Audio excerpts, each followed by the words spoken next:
Typically we use editor to create animation, but before starting that I give a little overview how animation file look like. This is a typical vector file look like, which include path, the coordinate of the label, and include some of the properties such as fill color, stroke. Android introduced the animated vector format to use it with Android.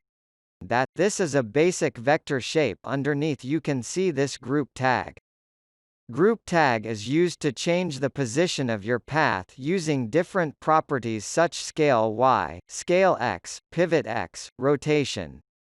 When we will use editor you get the better understanding about these attributes. Clip path is used for masking. Its mean that the only part will be visible which is under this path.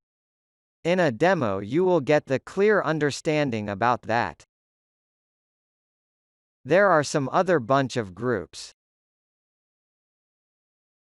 These target define the animation to transform according to given property name and duration.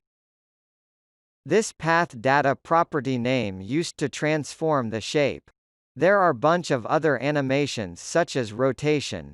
We will see more properties in the editor. In next part we will understand and create animation using SHIFTIER.design. Thanks for watching. See you in next video.